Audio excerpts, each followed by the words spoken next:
I hadn't really heard of net zero living before I met Ryan. I had heard of like lower impact living. So, you know, living on the cheap, you turn the heat down, you put a sweater on.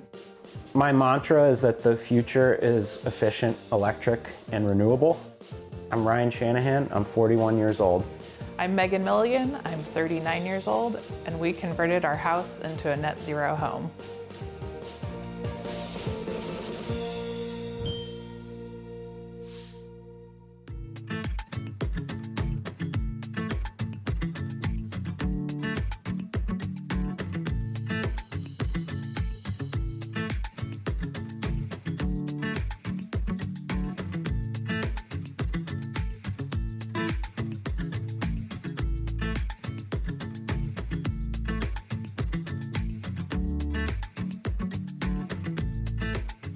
I moved into the house shortly after we met, and you know, I love it here. I love the house. I loved Ryan's ideas for what his goals were for the house, and I was in full support of it.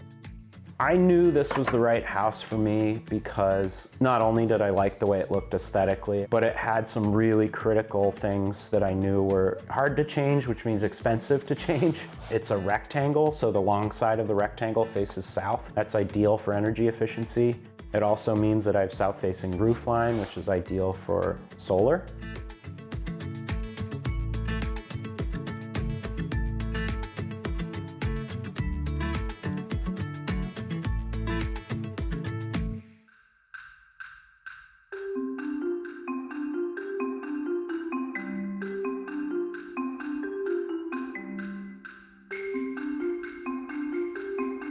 Net zero is as simple as a building that produces as much energy as it consumes over the course of a year, getting rid of gas and moving to a completely electric building that allows you to produce as much energy as you're consuming.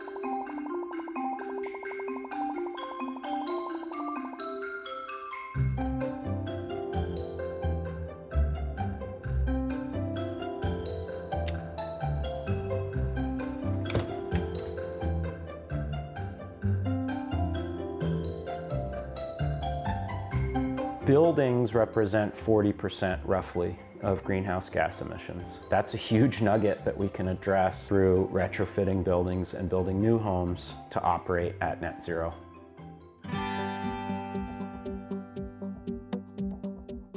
So originally, I didn't think we could retrofit our house to net zero. The eye-opening moment for me was when we started looking at bids from our remodeler to do solar and what the production output could be.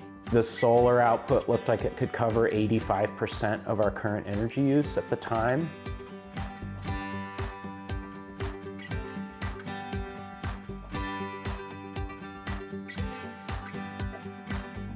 The required amount for the HELOC is about 10 times less than what we're paying. So we're being really aggressive in how we pay off the HELOC because we do know that the interest rate is much higher and we want to have it paid off as soon as possible.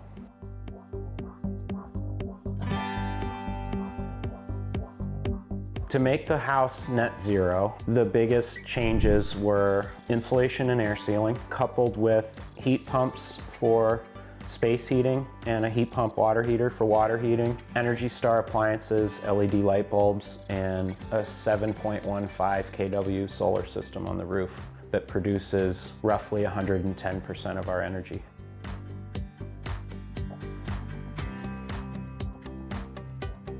We did a lot of the demo ourselves. We took off a rotting old back porch ourselves. And the chimney, you know, Yeah. we demoed the chimney, which was a lot of fun. I tore out the ductwork and the furnace from the basement. So in total, I figured we spent about 60 grand just on energy efficiency stuff, including the solar. We got about 12 to 13,000 back. And so I figure the total price for energy efficiency and the solar was about $48,000. Hi, welcome to our home. As you can see here, we get plenty of natural light for Megan's plant collection, and our dog loves laying in the sunlight as well. One of the main features is our ductless heat pump up here, and then there's a smaller unit in each of the bedrooms, and they're all independently controlled. We haven't done too much to the kitchen, but we have replaced all of the appliances with Energy Star rated appliances.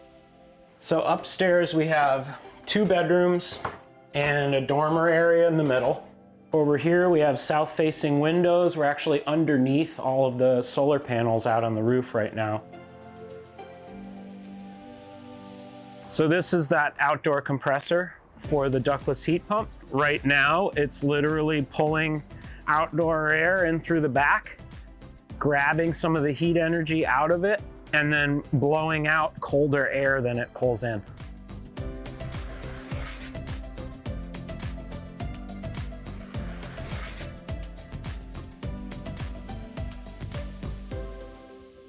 We produce a surplus all summer long.